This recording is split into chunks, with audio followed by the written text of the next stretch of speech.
Hi guys, we're project platformers and we also decided to create a platformer game for our project.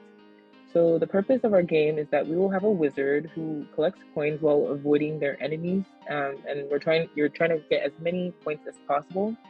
We don't have all the aspects put together, but we do have our specific parts where we will integrate them together later. So I focus on creating the platform, and basically this is done by using a CSV file to basically create the game layout. So I'm just gonna click play, and this is our layout. Um, the layout does move, but we'll need to have the character implemented so the layout continues. Something to improve from what I have now is that I'm going to add scrolling to where if the player moves, the platform will move with them as well as implementing a dynamic background that is also moving. Yeah.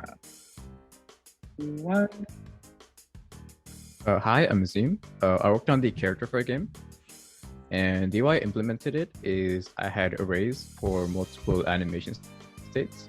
So when I'm not pressing any keys, the character is in an idle state right now.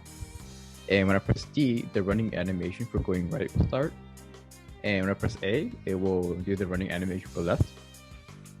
And then when I press W, the character will jump. And then as soon as I let go of it, it will fall. And then once it reaches the ground, the code will tell it to stop running the fall animation and go back to the idle animation.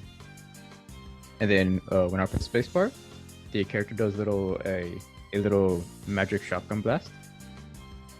So that's what we have. That's what I have for now.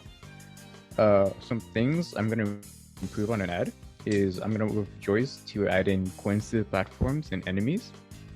And once you attack an enemy and defeat it, you will gain a point for your score.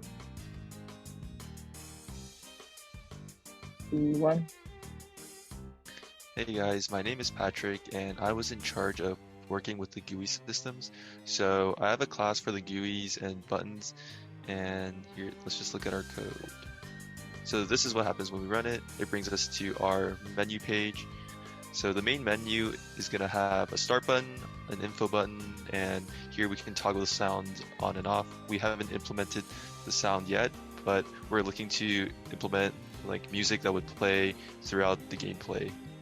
So if we were to click the info button, it would show us our controls and like whatever our description of how to play the game was, or our best tips. And then clicking this would bring us back to the main menu.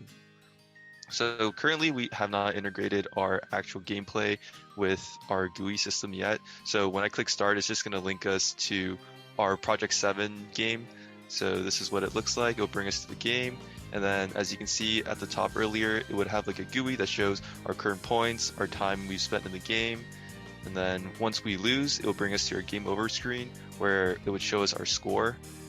So for the rest of the week, I would probably be looking at adding some sort of high score functionality and adding sound that would be able to be toggled on and off throughout the game. But this is what our game looks like so far, and I'll probably be adding different elements to make the GUI look better. Thank you. We should be open to any questions that you guys have now.